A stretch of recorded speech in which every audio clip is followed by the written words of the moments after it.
প্রিয় দর্শক, আমরা এখন রয়েছি কক্সবাজার রেলওয়ে স্টেশনের একদমই ভেতরে। এইখান থেকে যাত্রীরা ট্রেনে করে যার যার গন্তব্যস্থলে পৌঁছে যাবেন। এখানে যাত্রী ছাড়া সাধারণ মানুষ প্রবেশ নিষেধ রয়েছে, অর্থাৎ কেউ যদি প্রবেশ করতে হয় তবে ওনাকে টিকিট সংগ্রহ করে তারপরে ভেতরে প্রবেশ করতে হবে। আমরা বিশেষ অনুমতি সংগ্রহ করে টিকিট ছাড়া প্রবেশ করেছি। কিছুক্ষণ থেকেই আমরা বের হয়ে যাব। সব মিলিয়ে মনে হচ্ছে নিয়ম শৃঙ্খলা অনেক ভালো এবং বেশ নিয়ন্ত্রিত এবং সৌন্দর্যমণ্ডিত।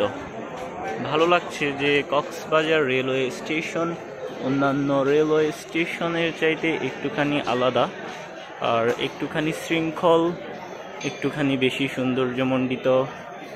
সব মিলিয়ে অনেক ভালো লাগছে। সম্ভবত এখনই একটি ট্রেন আসবে এখানে, তাই যাত্রীরা অপেক্ষা করছে ট্রেনের জন্য।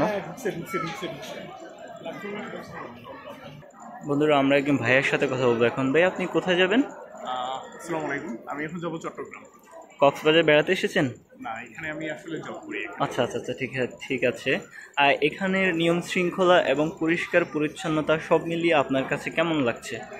আলহামদুলিল্লাহ, নিয়ম শৃঙ্খলা পরিষ্কার পরিচ্ছন্নতা সব কিছুই অ্যাবসলিউটলি ফাইন, সব কিছুই ঠিক আছে। বাট যেহেতু আমরা ট্রেনের শিডিউলটা আসলে লোকাল ট্রেনের শিডিউলের ক্ষেত্রে আমরা আসলে খুব হ্যারেজ হচ্ছি আসলে। যদিও আমি সবসময় আসলে ঢাকা ট্রেনে করে আসলে চট্টগ্রামে যাই, যদিও আমি যাচ্ছি আমার মান্থলি মিটিংয়ের জন্য। প্রতি মাসে আমার মান্থলি কনফারেন্স থাকে, তো এটা আমার কমপ্লিট করতে হয়। তো আনফর্চুনেটলি আজকে আমি লোকাল ট্রেনের টিকিট এটা এখন আমি একটু দুরবস্থার ভিতরে আছি। বাট আদারঅল যদি আমি প্ল্যাটফর্মের কথা বলি বা এখানে ডিসিপ্লিনারি অ্যাকশনের কথা বলি, সব কিছুই আলহামদুলিল্লাহ ওকে। অন্যান্য স্টেশনের তুলনায় এই স্টেশনটাকে আপনি কেমনভাবে দেখছেন? হ্যাঁ, অবশ্যই আপনি এটা অবশ্যই আপনাকে বলতে হবে যে এটা হচ্ছে এই মুহূর্তে বাংলাদেশের লেটেস্ট একটা রেল স্টেশন। আর সমস্ত সুযোগ সুবিধা আমরা এখন পাচ্ছি। যদিও আমরা সামনে শুনতেছি যে যারা পর্যটকরা যারা আসবে তাদের জন্য এখানে বিশেষ ব্যবস্থা করা হচ্ছে, এখানে মালামাল রেখে তারা সৈকতে ঘুরতে যেতে পারবে। আরও কিছু শপিং মলও হয়তো বা হবে, যেটা আমরা শুনতে পাচ্ছি। তো এটা যদি হয় আমাদের জন্য আসলে খুবই ভালো হবে, আমরা খুবই উপকৃত। এখন লোকাল ট্রেনের কি জাতীয় সমস্যা আপনি ভুগছেন আর কেমন সমাধান হওয়া উচিত? লোকাল ট্রেনে যে সমস্যাটা আমি যেটা ফেস করছি ফর দ্য ফার্স্ট টাইম আজকে, এবং আমি যেহেতু কক্সবাজার এক্সপ্রেস এবং পর্যটক এক্সপ্রেসের ফ্যান পেজে আমি আছি তাদের, ওখান থেকে যে নিউজগুলো আমি দেখতে পাই সেটা হচ্ছে যে লোকাল ট্রেনটা আসলে ইঞ্জিন সংকট। আমাদের মূলত এখন যে প্রবলেমটা হচ্ছে ইঞ্জিন সংকটের জন্য আমাদের অনেকে হয়তো আগামীতে বসে পড়ে যাবে। সো মিটার গেজ আমাদের আসলে ইঞ্জিন প্রয়োজন, আর টাইমিংটা আসলে খুবই আমাদের প্রয়োজন। যেই টাইমিংয়ের কারণে আমাদের এখানেও প্রবলেম হচ্ছে, আবার এখান থেকে যারা চট্টগ্রাম যাচ্ছে চট্টগ্রাম থেকে নেমে ঢাকা ট্রেনে যেটা তারা উঠবে সেটাও পর্যন্ত মিস্টেক হচ্ছে। সো এই জিনিসগুলো আসলে মনে হয় খুব রেল মন্ত্রণালয়কে আমি বলবো যে এগুলো আমলে নিয়ে দেখার জন্য আমাদের যাত্রীদের সুবিধার্থে। সব মিলিয়ে কেমন লাগছে যদি অনুভূতি প্রকাশ করেন? সব মিলিয়ে যদি বলেন তাহলে আলহামদুলিল্লাহ, চারপাশে যে সাস্টেইনেবল এনভায়রনমেন্ট, মানুষের যে একটা ক্রাউডনেস, সব মিলিয়ে আলহামদুলিল্লাহ খুব একটা খারাপ না, আলহামদুলিল্লাহ। অসংখ্য ধন্যবাদ আপনাকে। Thank you. প্রিয় দর্শক, আমরা এখনই একজন যাত্রী ভাইয়ার সাথে কথা বলেছি। উনি যথেষ্ট ভালো বলেছেন এই স্টেশনটাকে। এখনই একটি ট্রেন এসে পৌঁছেছে স্টেশনে।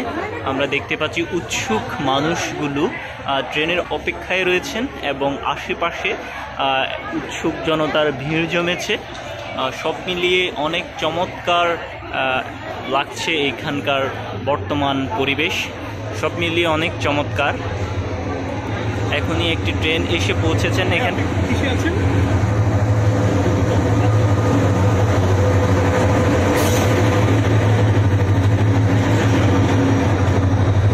স্টেশনে ট্রেনটি এসে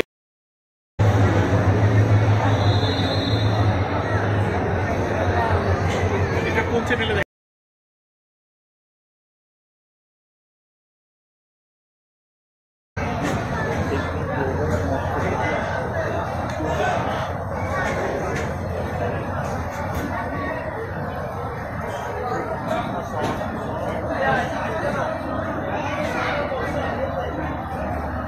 দর্শক, ট্রেনকে ঘিরে এখন মানুষজন তাদের নির্দিষ্ট বগিতে ওঠার জন্য প্রফুল্ল হয়ে আছেন। আমরা ইঞ্জিন রুমটাকে দেখতে পেলাম।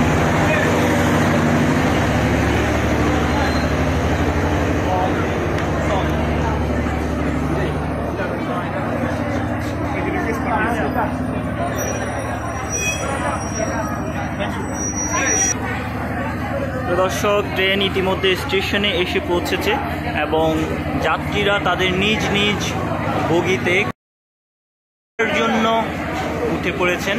আমরা দেখতে পাচ্ছি মানুষজন তার নিজের টিকিট নিয়ে বগিতে ওঠার অপেক্ষায় রয়েছেন এবং যারা এসেছেন তারা এখনই নেমে পড়েছেন। কক্সবাজারের উদ্দেশ্যে যারা এসেছেন তারা নেমে পড়েছেন।